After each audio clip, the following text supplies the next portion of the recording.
Deus comigo, lá no livro de Apocalipse, nós estamos com uma série, né? O Estevão colocou aí, que nós estamos com uma série de pregações sobre as 7 cartas do Apocalipse. E semana passada a gente viu sobre a primeira carta, que foi endereçada à igreja de Éfeso, e a gente vai ver a segunda carta hoje. Então, Apocalipse, capítulo 2, nós vamos ler do verso 8 ao 11.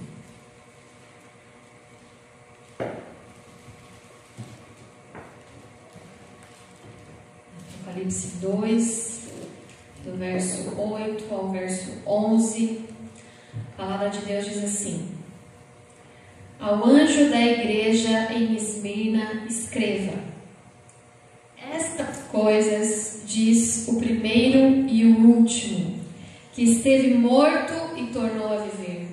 Conheço a tribulação pela qual você está passando, a sua pobreza, embora você seja rico, e a blasfêmia dos que se declaram judeus e não são, sendo isto sim sinagoga de Satanás. Não tenha medo das coisas que você vai sofrer. Eis que o diabo está para lançar alguns de vocês na prisão, para que vocês sejam postos à prova e passem por uma tribulação de 10 dias. Seja fiel até a morte, e eu lhe darei a coroa da vida. Quem tem ouvidos, ouça o que o Espírito diz às igrejas. O vencedor, de modo nenhum, sofrerá o dano da segunda morte. Senhor, em nome de Jesus, eis aqui a Tua palavra que é viva, que é eficaz, que é santa. Em nome de Jesus, Senhor, nós estamos aqui, Senhor, sedentos por esta palavra. Que o Senhor ministre aos nossos corações aquilo que está no Teu coração. Pai, usa a minha vida, Senhor, para trazer essa mensagem, Senhor, que eu seja fiel àquilo que o Senhor deseja falar a nós. Pai, que nós possamos ter um coração sensível para ouvir aquilo que o Espírito Santo diz às igrejas. Que nós tenhamos um espírito sensível, Senhor, para ouvir atentamente aquilo que o Senhor tem para nós. E que todo cansaço, toda apatia, todo sono, Senhor, toda tristeza sejam neutralizados agora pelo Teu poder, em nome de Jesus. E nós declaramos a nossa mente cativa a Ti, Senhor, para que nós possamos receber a porção que o Senhor tem para nós essa manhã, em nome de Jesus. Amém. Amém, queridos? Amém. Semana passada nós começamos essa série de mensagens, né? Sobre as 7 cartas do Apocalipse. E é importante a gente contextualizar, né? Tinha algumas pessoas, eu creio que não estavam aqui na semana passada, e a pastora Edna colocou um contexto aqui muito interessante sobre por que essas cartas foram escritas, por quem elas foram escritas, qual é o intuito, né, de serem escritas essas cartas. Então a gente viu na semana passada que o livro de Apocalipse ele foi escrito pelo apóstolo João. O apóstolo João é aquele apóstolo que era íntimo, aquele discípulo íntimo de Jesus. Ele estava sempre próximo a Jesus. Ele, inclusive, foi o único discípulo que seguiu Jesus até a cruz, até a crucificação. Todos os outros discípulos tiveram medo de também serem presos e mortos, então eles fugiram daquela situação. Mas o discípulo chamado João, ele foi com Jesus até a morte. Ele esteve com Jesus lado a lado até a morte de cruz. Ele estava ali na frente de Jesus naquele momento. E ele era um discípulo que tinha intimidade, que tinha relacionamento com Jesus. E é por isso que ele teve essa grande revelação aqui. A gente tem o entendimento de que grandes revelações são dadas àquelas pessoas que têm intimidade, relacionamento com Deus. É o primeiro ensinamento que a gente tem aqui sobre o livro de Apocalipse. Ele fala sobre a vida de João, o relacionamento, a intimidade dele com Deus. Ele recebeu uma grande revelação. Jesus apareceu para ele e deu toda essa visão. João viu todas essas coisas que ele escreveu neste livro, porque ele tinha relacionamento e intimidade com Deus, com Jesus. E é isso que o Pai procura. A palavra de Deus fala que o Pai procura verdadeiros adoradores que o adorem em espírito e em verdade. Ele procura relacionamento. Ele fez o homem para relacionamento. Ele fez Adão e Eva para se relacionar com eles. Ele fez a mim e a você para relacionamento. Nós não podemos tratar o Senhor como um gênio da lâmpada, que nós temos à nossa disposição para nos servir quando nós queremos, quando nós precisamos, para responder às nossas orações. Não, Deus não existe para isso. Deus existe para um relacionamento comigo e com você. E as bênçãos nos seguem por consequência, mas não é a primeira coisa que nós devemos buscar. Nós devemos buscar a presença de Deus. Então João teve essa revelação por ser íntimo de Jesus. E João estava preso quando ele escreveu o livro de Apocalipse. Quando ele recebe aquela visão de tudo aquilo que ele escreveu, ele estava preso numa ilha chamada Patmos. Era uma ilha com uma cadeia, uma prisão de segurança máxima. João estava preso ali. E aí a gente se pergunta, mas por que João estava preso? Se ele era um discípulo de Jesus, se ele só fazia o bem, por que o apóstolo João estava preso? E ele estava preso porque havia um imperador naquele momento chamado Domiciano, que era perverso. Ele perseguia os cristãos e os judeus. Por quê? Porque ele se intitulou o próprio Deus. Ele dizia que ele era Senhor e Deus de toda a nação e que todas as pessoas deveriam adorá-lo. Isso foi no ano 81 até 96 depois de Cristo. Então, depois que Cristo morreu, no ano 81, Domiciano começou a reinar naquele lugar. E ele se intitulava Deus. E todas as pessoas que não o adoravam, ele perseguia, ele matava, ele jogava em prisões. E a tradição, os historiadores dizem que o apóstolo João, ele foi, por seguir a Cristo e não querer adorar a esse imperador, ele foi jogado num tacho de óleo quente e fervendo. Só que a hora que ele foi retirado de lá, ele estava vivo. Ele saiu ileso, sem nenhuma queimadura. Isso não está registrado na Bíblia, mas os historiadores, a tradição cristã, diz que isso realmente aconteceu. E porque ele saiu ileso desse tacho de óleo quente, então ele foi mandado para a prisão numa ilha em Patmos. E lá ele estava preso, passando fome, passando frio, e era uma ilha rochosa. E lá, todos os prisioneiros dessa prisão, durante o dia, eles trabalhavam quebrando pedras. Então havia uma pedreira ali naquela ilha, porque era rochosa, e eles trabalhavam quebrando pedras. Então ele trabalhava durante o dia quebrando pedras, e ele também passava fome, porque eles eram alimentados com o mínimo necessário somente para sobreviverem. Passava frio, né? A gente pode imaginar uma cela escura, úmida. Então, naquela época, ser membro da Igreja de Cristo significava perder tudo, inclusive a própria vida. Esse era o cenário. Esse era o cenário no qual João estava registrado.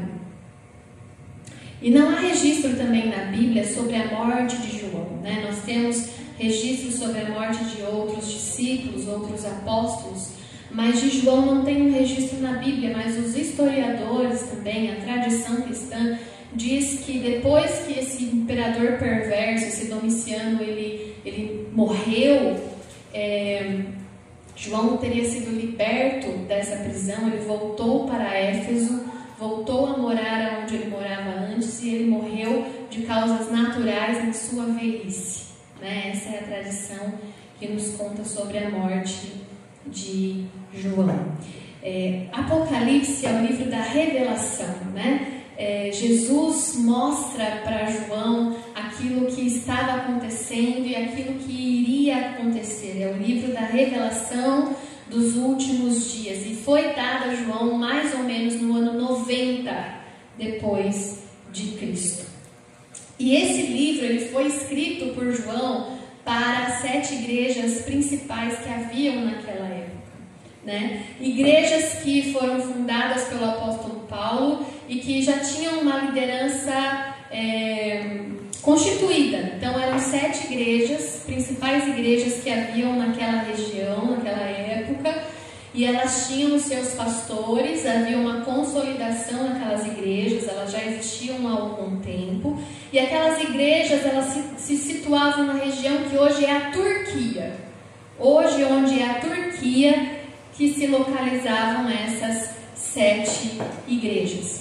E no início do livro de Apocalipse, né, João começa a escrever para cada uma dessas 7 igrejas, porque Jesus tem uma mensagem para cada uma dessas 7 igrejas, uma mensagem específica para cada uma. E aí você pode perguntar para mim, pastora, mas era para aquelas igrejas, era para aquela época.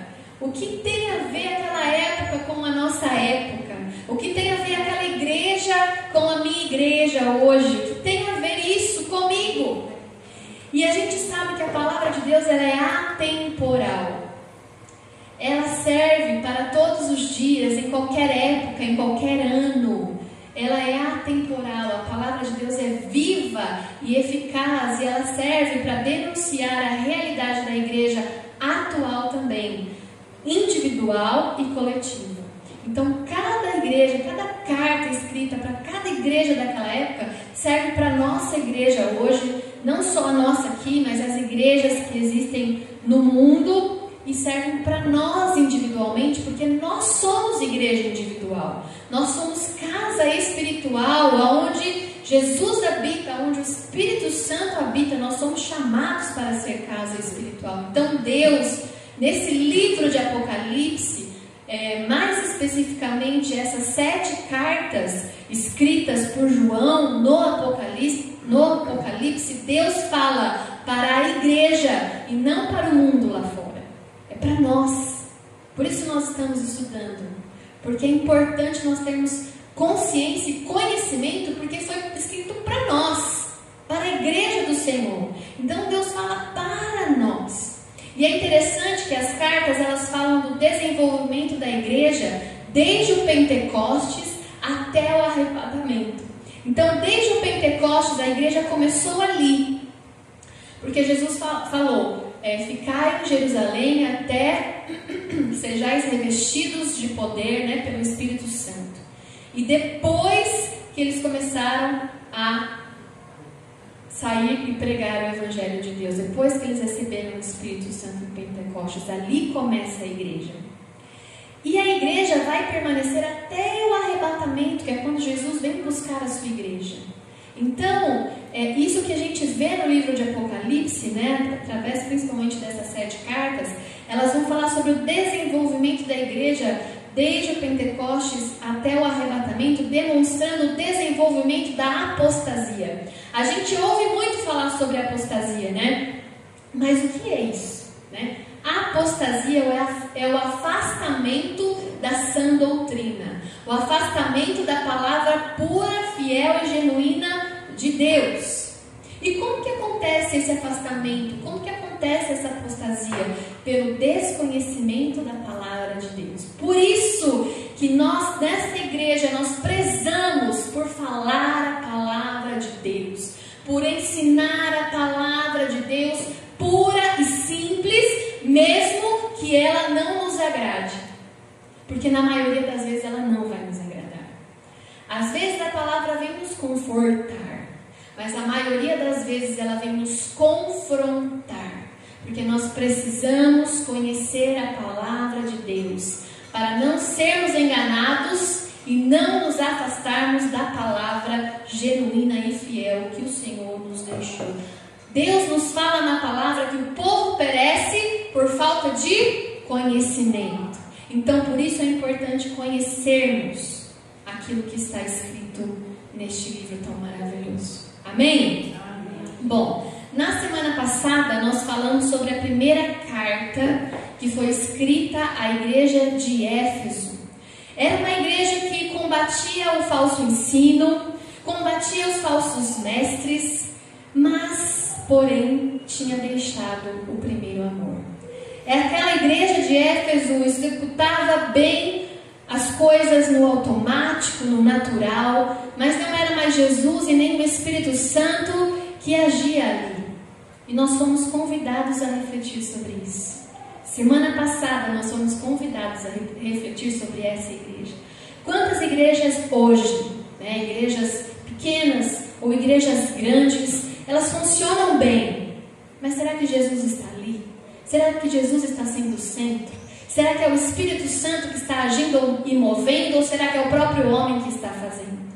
Será que nós temos como indivíduos deixado o primeiro amor, aquela paixão, aquele amor por Jesus, e temos praticado religiosamente as coisas para Deus só porque precisamos fazer?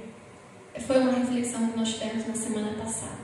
Olha como é atual, né? A Bíblia é atual. Aquela carta foi escrita à igreja de Éfeso há tantos 1000 anos atrás, mas ela serve para nós. E hoje nós vamos falar sobre uma outra igreja, a igreja de Esmirna. A cidade chamada Esmirna, que foi o que a gente leu aqui no capítulo 2, a partir do verso 8. E olha que interessante, Esmirna significa mirra. Mirra é uma resina aromática extraída de uma planta e é usada para fazer perfumes, óleos medicinais, era usada para embalsamento, usada para unção religiosa. Mirra foi uma das especiarias que Jesus recebeu, dos magos quando foram visitá-lo. Foi com a mirra que ele foi ungido, e embalsamado. O corpo preparado com a mirra. Mirra era uma especiaria cara, porque era um perfume precioso que surgia da pressão. Olha só como as coisas não são como são simplesmente para serem, mas tem um propósito em todas as coisas. E aquela cidade chamada Esmirna significava essa mirra, esse perfume precioso que surgia da pressão. Assim como o azeite as azeitonas precisam ser espremidas, para sair o azeite, assim como as uvas precisam ser pisadas para que possa sair o vinho, a mirra, esse perfume tão precioso, era extraído de uma planta que era esmagada, um esmagamento. E Esmirna era uma igreja perseguida, por isso esse nome, ela foi esmagada. A igreja perseguida, Esmirna, foi conhecida como a igreja perseguida. E Esmirna era uma cidade portuária e foi a primeira cidade a construir um templo para a adoração do imperador. Lembra que a gente falou sobre Domiciano aqui? Que ele perseguia os judeus, que ele perseguia os cristãos, que ele exigia adoração para si? Existia um templo para a adoração desse imperador nessa cidade de Esmirna. E ela era famosa também pela ciência, pela medicina, porque essa mirra também era usada para fins medicinais. Interessante que essa igreja tinha um bispo que se chamava Policarpo. E ele tinha 86 anos quando ele foi capturado pelo imperador, porque ele se negava a adorar esse imperador. Ele dizia: não, eu devo adoração somente a Deus. Deus tem sido tão bom comigo, nenhum mal meu Deus me fez. Eu não vou negá-lo. E ele foi queimado vivo. Vocês podem imaginar isso? Nós não podemos imaginar isso, porque hoje nós vivemos um país livre. A gente pode vir aqui todos os domingos falar de Deus, falar nas ruas, carregar as nossas Bíblias. Nós não sabemos o que é perseguição, mas naquela época, tantos 1000 anos atrás, Policarpo, com 86 anos, foi queimado vivo porque se negou a negar o nome de Jesus, a trair Jesus. E essa igreja de Esmirna, ela durou 200 anos. Olha quanto tempo. Tão perseguida, mas que não abria mão da sua fé, não abria mão de Jesus. Amém? Amém. Então vamos voltar aqui no texto, a gente vai ler. São poucos versículos e a gente vai falar sobre eles. Versículo 8 diz assim: ao anjo da igreja em Esmirna escreva: estas coisas diz o primeiro e o último, que esteve morto e tornou a viver. Então ele começa assim, ó, ao anjo da igreja em Esmirna. Esse anjo significa o pastor que lidera essa igreja em Esmirna. Essa carta é endereçada para este pastor. Então escreva para este pastor em Esmirna o seguinte. E aí começa: estas coisas, ou seja, as coisas que estão escritas nesta carta, foram ditas por alguém muito importante. E ele fala assim: quem escreveu? Quem está dizendo isso? Aquele que é o primeiro e o último, que esteve morto e tornou a viver. Quem é? Jesus. Jesus está escrevendo para essa igreja, para esta cidade, para essa igreja nesta cidade. É o próprio Jesus. E Jesus diz assim no verso 9: conheço a tribulação pela qual você está passando. Jesus está dizendo: eu estou te vendo, eu estou te observando. A gente não faz assim? Eu estou te observando, eu estou vendo. Jesus está observando essa igreja. Jesus está observando todas as igrejas do mundo. Jesus está observando eu e você como igreja individual.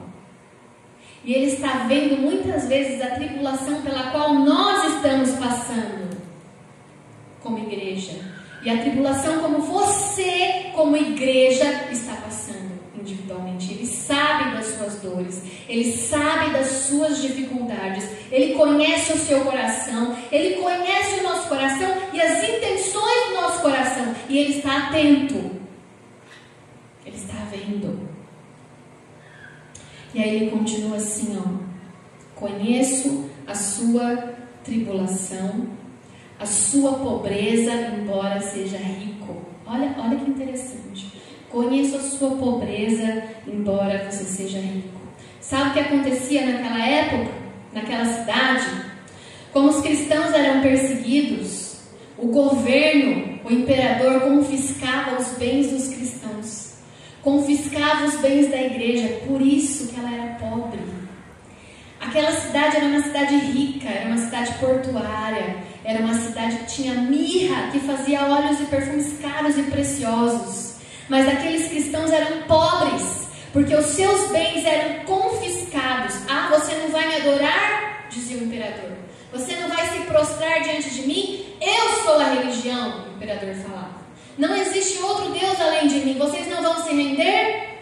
E a igreja se posicionava e dizia: não. Porque nós conhecemos um Deus e só Ele é Deus. E porque eles não se prostravam, eles tinham os bens confiscados, eles eram pobres. E aí Jesus fala assim: você está passando tribulação, conheça a sua pobreza, embora você seja rica. Ela era rica diante de Deus.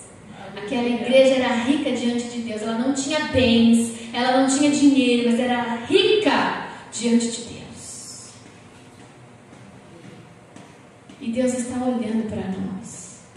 E Deus está olhando para essa igreja, que ela pode ser pobre, humilde, mas é rica diante de Deus, porque ela não negocia princípios. Nós não negociamos a palavra de Deus. A gente pode ser humilde, mas nós somos ricos. Nós podemos não ter bens, mas nós somos ricos daquilo que o dinheiro não compra, que é o próprio Jesus. E Jesus está vendo isso. Jesus está vendo isso. Aquela igreja estava disposta a pagar um preço. O preço por continuar aberta e por seguir Jesus estava custando tudo para aquela igreja. E hoje a gente precisa fazer uma reflexão. Será que servir a Cristo está custando tudo para mim? Será que servir a Cristo tem custado algum preço para mim? O preço de muitas vezes ser rejeitado pela minha família, de ser rejeitado pelos meus amigos porque eu sigo algo que eles não concordam. Será que servir a Cristo está custando o preço do meu conforto para seguir a palavra de Deus? Hoje eu estou cansada, não vou na igreja. Eu trabalhei demais, não vou na igreja. Eu não vou orar porque Deus se importa com o meu descanso, né? Eu preciso descansar. E a gente vê essa igreja perseguida, persistindo, abrindo mão do seu conforto. Será que nós estamos pagando o preço para deixar de lado o nosso conforto para orar mais, para jejuar, para ler a palavra, para ir à igreja, para ter comunhão com os nossos irmãos, para ser exemplo para o meu irmão, para ser exemplo na minha casa? Será que está custando algo servir a Cristo? Está custando algo para mim, para você? Aquela igreja, ela entendia que Jesus Cristo pagou um preço que ninguém no mundo vai pagar igual. Você não vai precisar morrer numa cruz por uma humanidade fria e perversa. Nós não vamos precisar fazer isso, mas Jesus fez. Ele pagou o preço maior de todos e a gente não pode pagar um preço menor que esse. É uma reflexão tão profunda que a gente precisa fazer hoje. Que preço nós estamos pagando, queridos? Que preço? Que preço? E aí ele continua aqui. Embora você seja rico, e a blasfêmia dos que se declaram judeus e não são, sendo isto sim sinagoga de Satanás. E olha que interessante, né? A sinagoga é onde os judeus se reúnem. E naquela cidade havia uma sinagoga, né? Havia uma colônia de judeus que oprimia, perseguia e denunciava os cristãos nessa cidade. Então eles se diziam judeus, mas eles também adoravam o imperador para não serem mortos. Então eles estavam adorando a dois senhores, né?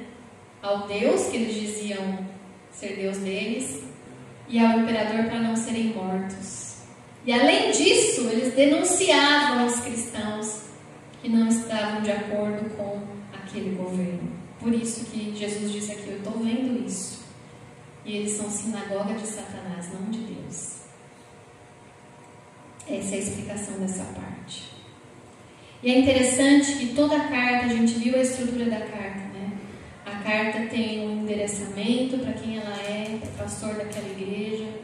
Ela fala por quem ela está sendo escrita, não era por João, era pelo próprio Jesus. Jesus estava ditando essa carta. Ela traz uma repreensão, só que essa igreja não tinha nenhuma repreensão. Ela estava pagando um preço muito alto, muito caro, por manter a palavra do Senhor intacta no seu coração. Não tem nenhuma repreensão nessa carta. Ao contrário de Éfeso, a gente leu semana passada que embora a igreja de Éfeso tenha praticado boas obras, ela tinha deixado o primeiro amor. Essa era a repreensão. Conheço as tuas obras, mas você deixou o primeiro amor. Para a igreja de Éfeso havia uma repreensão, mas para a igreja de Esmirna não tem nenhuma repreensão. Mas tem um aviso. Tem um aviso. E Jesus fala para essa igreja, você precisa ser fiel até a morte, porque eu vou te dar a coroa da vida. Como se fosse uma corrida, né? As pessoas corriam numa competição naquela época e ganhavam uma coroa de planta, de flores. E é isso que Jesus está falando. Se você for fiel até a morte, você vai receber uma coroa da vida. Há uma promessa. E a promessa para essa igreja... Vamos ler primeiro o aviso, né? O aviso está lá no finalzinho do versículo 10. Seja fiel até a morte, e eu lhe darei a coroa da vida. E Jesus fala no versículo 10, não tenha medo das coisas que você vai sofrer. Não tenha medo. Não tenha medo. E ele diz para mim e para você, não tenha medo das coisas que você vai sofrer. A gente não sabe se um dia nós aqui no Brasil seremos perseguidos pela fé que nós temos em Jesus. Mas será que se nós um dia formos perseguidos por isso, nós ficaremos firmes como essa igreja de Esmirna? Que pagou um preço, que estava disposta a pagar um preço por Jesus. E Jesus fala para ela, não tenha medo das coisas que você vai sofrer. E no final do 10 fala, seja fiel até a morte, eu lhe darei a coroa da vida. Jesus fala isso para mim e para você, seja fiel até a morte, porque eu lhe darei a coroa da vida. E tem uma promessa, versículo 11, quem tem ouvidos ouça o que o Espírito diz às igrejas. O vencedor de modo nenhum sofrerá o dano da segunda morte. Aquele que perseverar até o fim vai ter a vida eterna, não vai morrer a segunda morte, vai estar comigo, é uma promessa.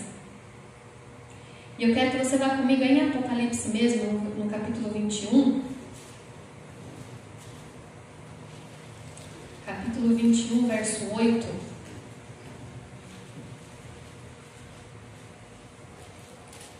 Diz assim: quanto, porém, aos covardes, aos incrédulos, aos abomináveis, aos assassinos, aos imorais, aos feiticeiros, aos idólatras e a todos os mentirosos, a parte que lhes cabe será no lago que está queimando com fogo e enxofre, a saber, a segunda morte. Essa é a segunda morte. Todos aqueles que praticam essas coisas aqui e que se não se arrependem, que não se convertem a Jesus, serão lançados nesse lago aqui de fogo e enxofre. Essa é a segunda morte. Mas quando nós permanecemos fiéis até o fim, nós não sofreremos essa morte. Estaremos com Jesus. Amém? Amém. E lá no versículo 10 do capítulo 2 que a gente está estudando, Jesus fala para eles assim, olha, o diabo está para lançar alguns de vocês na prisão, para que vocês sejam postos à prova. E aqui Jesus está falando que a nossa luta não é contra carne ou sangue. A nossa luta não é contra carne ou sangue, mas contra principados e potestades, sobre coisas que estão nas regiões celestes. E eu quero ir com você lá em Efésios para a gente ver isso. Efésios 6.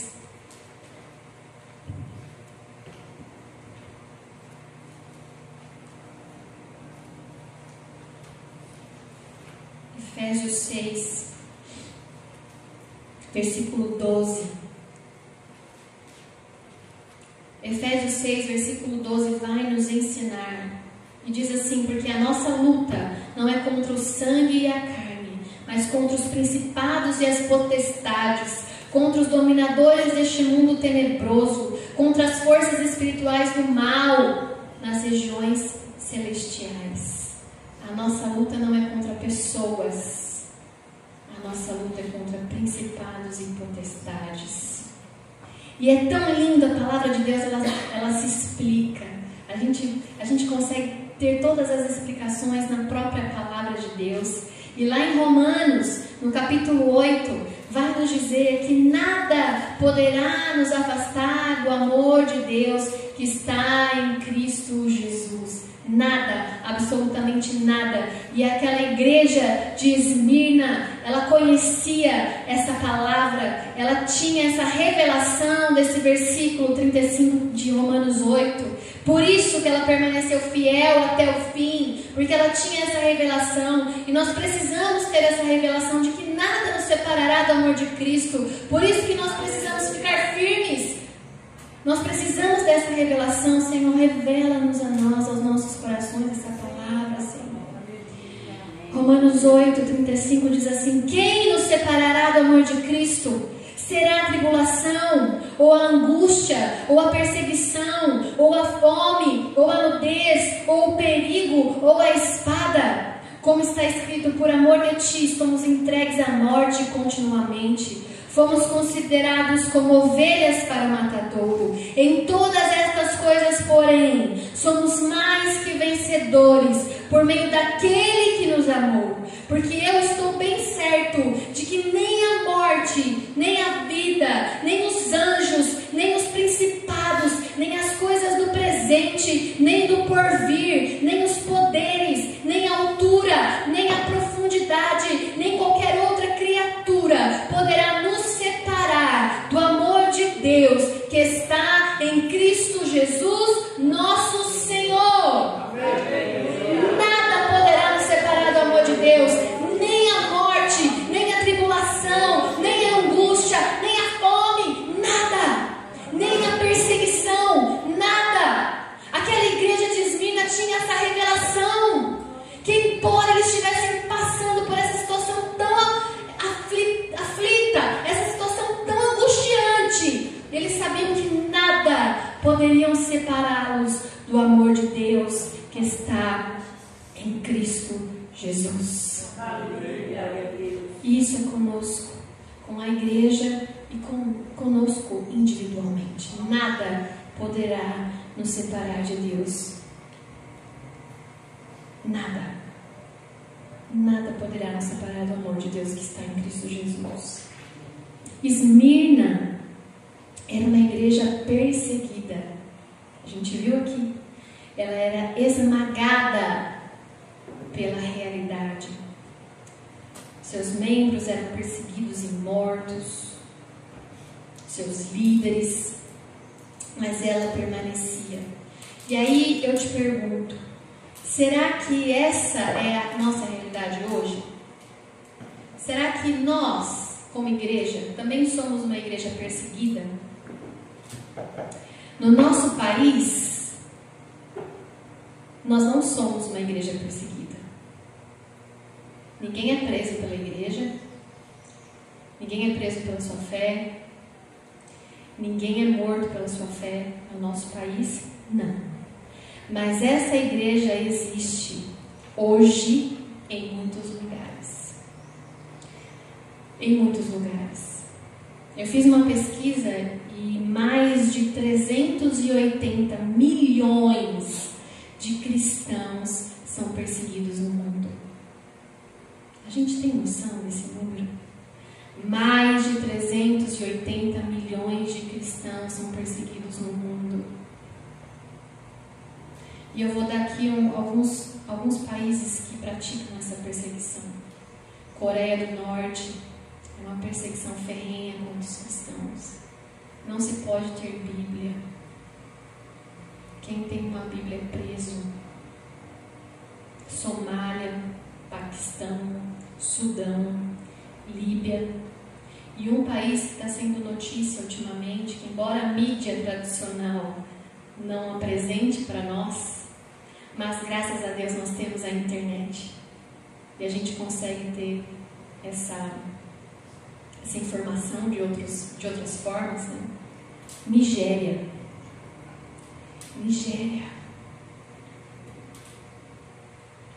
18 mil igrejas queimadas no ano de 2025. Até 2025. 18 mil igrejas queimadas. 7 mil mortos. 7 mil cristãos mortos em 2025. 32 cristãos mortos por dia. E eu vi alguns vídeos, eu trouxe para vocês, o Estevão vai colocar aqui, para a gente ver que essa realidade existe. A igreja de Esmirna existe hoje. Eles estão sendo mortos e sofrendo, e nós não estamos deixando o conforto das nossas casas para vir para a igreja, que é livre. Que é livre.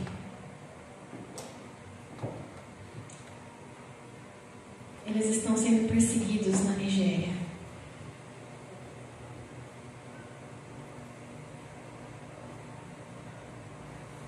Esse vídeo aí é um enterro coletivo.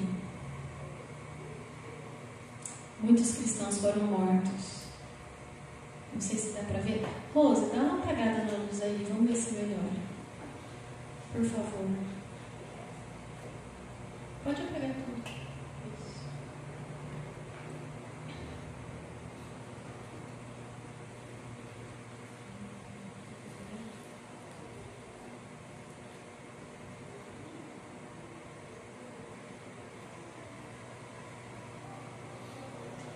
Olha a vala.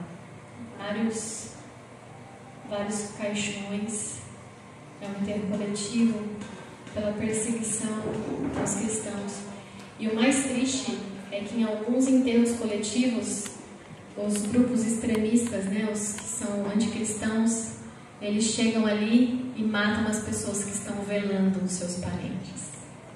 Elas esperam esse momento para matar mais pessoas. Esse é um dos vídeos. E eu chorei tanto ontem vendo isso, porque o que nós estamos, que preço nós estamos pagando, gente? Que preço nós estamos pagando, queridos, para louvar o nome do Senhor com toda a liberdade que nós temos. Que preço nós estamos pagando? Tem um outro vídeo que ele vai mostrar uma igreja. Essa igreja, ela foi incendiada. E o pastor está ali, com alguns fiéis, numa igreja incendiada, sem cadeira, sem banheiro, sem conforto, sem nada. E a qualquer momento pode chegar uma pessoa aí e atirar em todos eles, eles podem morrer.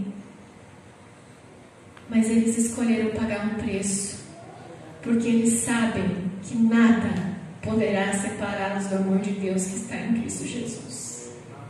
Porque eles tiveram a revelação de quem Jesus é. E enquanto nós não tivermos a revelação de quem Jesus é e o preço que Ele pagou por nós, nós vamos continuar no conforto das nossas casas, fazendo aquilo que nos agrada todos os dias, mas distantes daquele que pagou um preço tão alto por nós.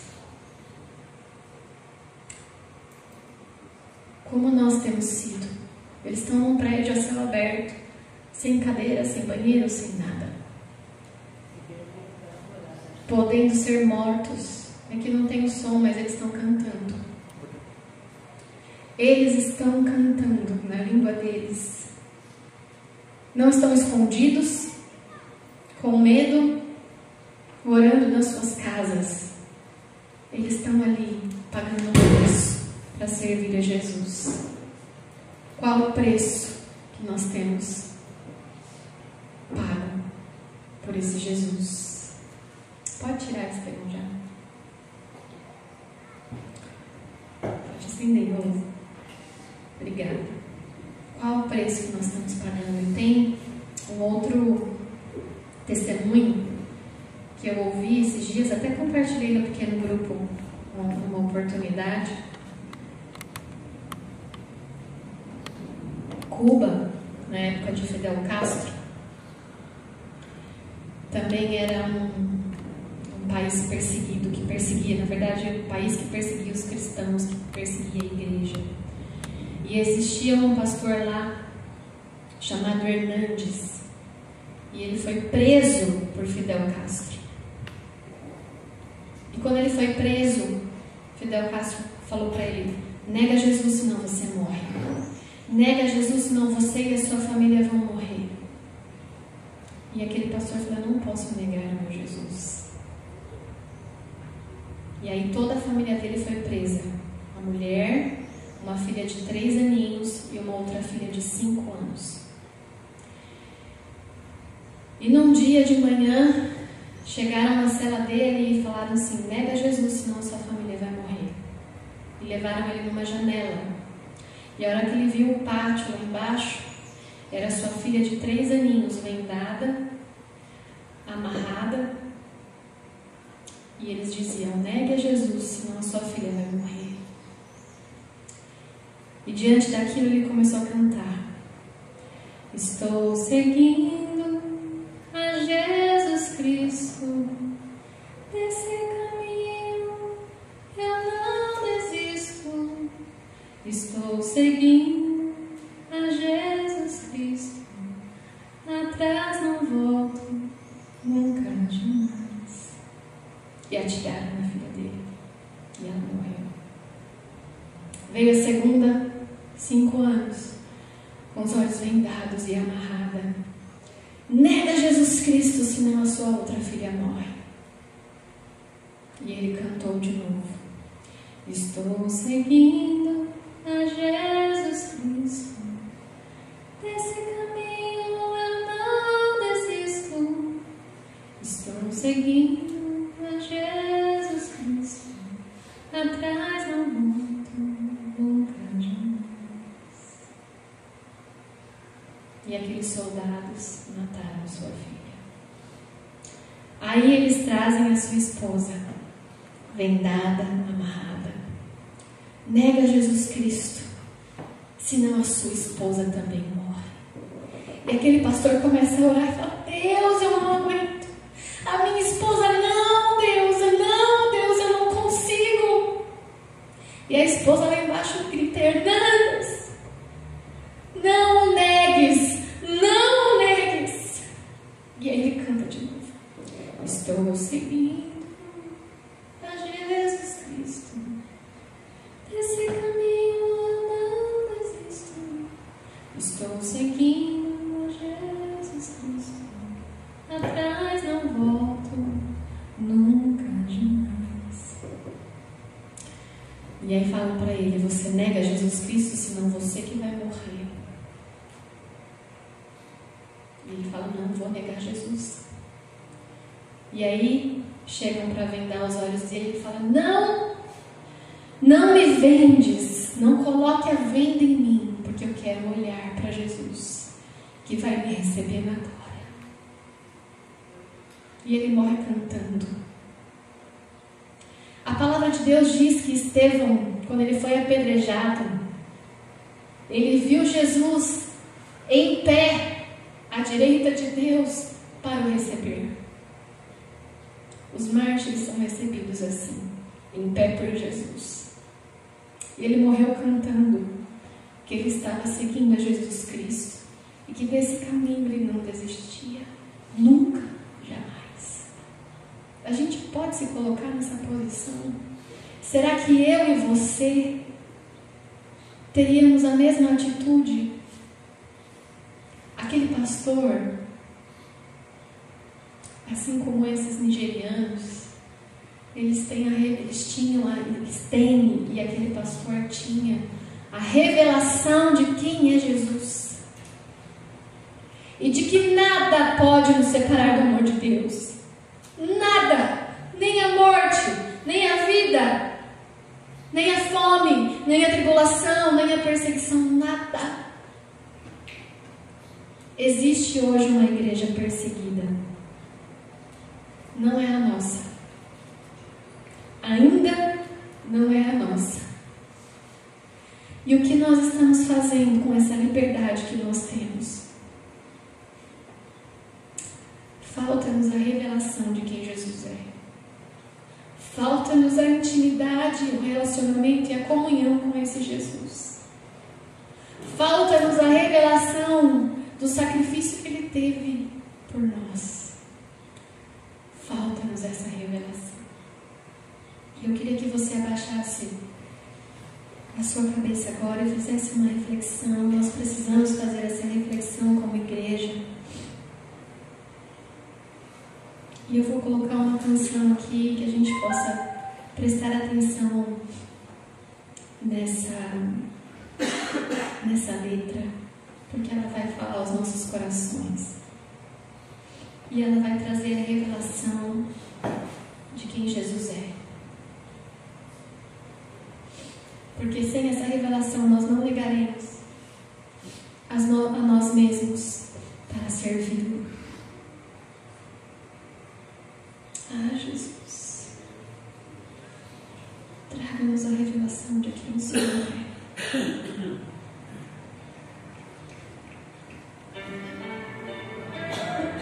Traga-nos, Senhor.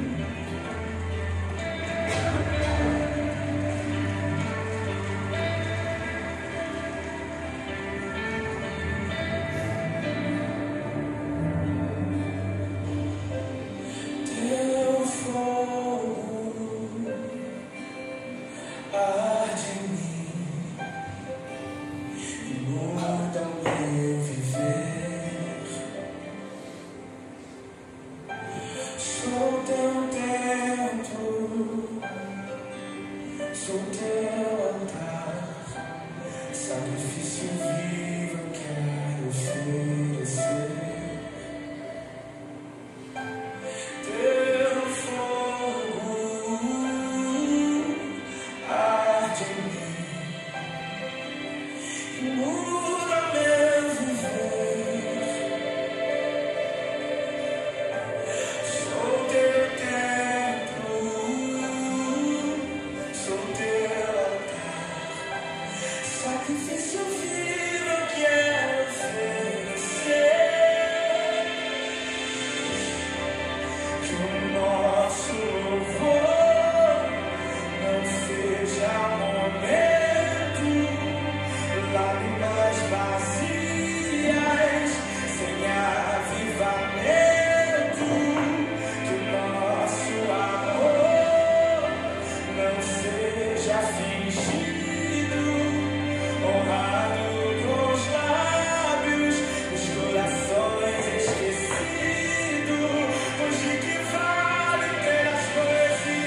Perdoa-nos, Senhor, por não valorizar aquilo que o Senhor já fez por nós.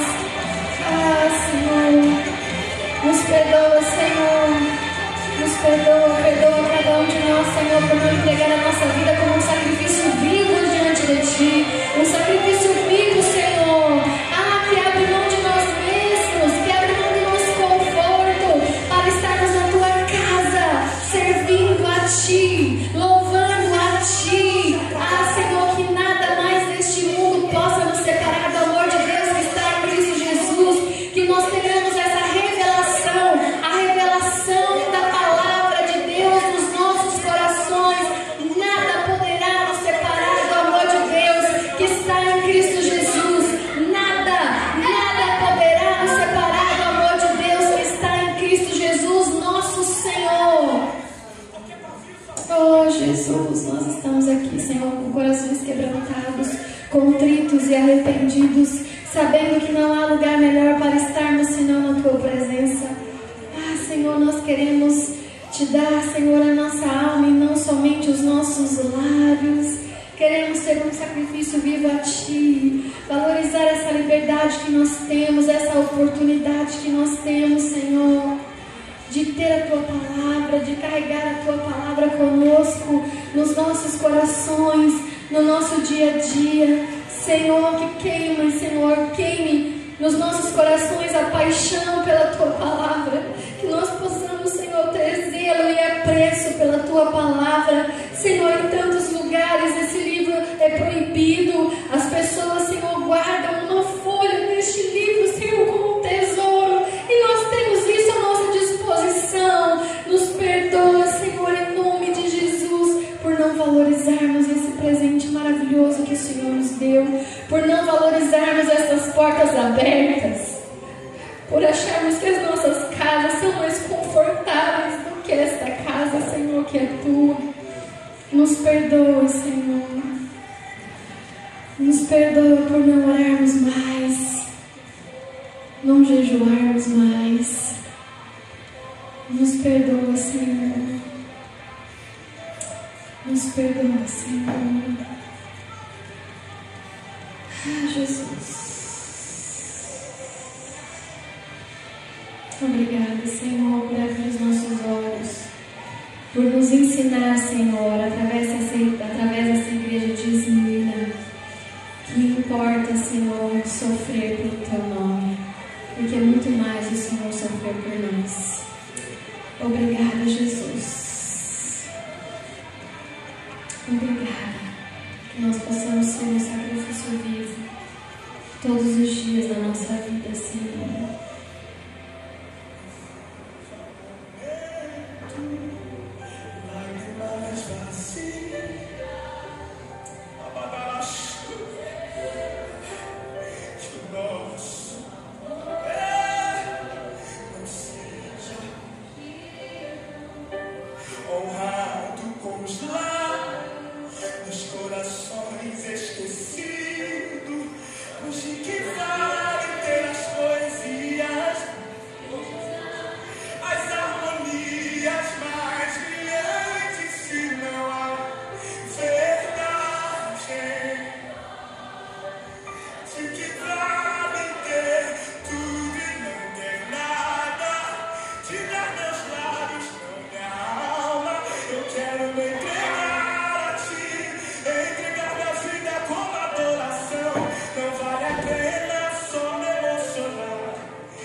Aleluia, Jesus. Obrigada, Senhor. Obrigada por esse momento de reflexão. Obrigada por tudo aquilo que o Senhor tem feito por nós, principalmente pelas Tuas misericórdias que se renovam a cada manhã sobre as nossas vidas. Como nós estamos distantes, Senhor, daquilo que o Senhor gostaria que nós fôssemos. nos reaproximar de Ti e valorizar essa presença, Senhor, com tudo aquilo que é em nós. Obrigada, Senhor, pelo Teu grande amor, pela Tua graça e pela Tua misericórdia. Em nome de Jesus. Amém. Amém, queridos.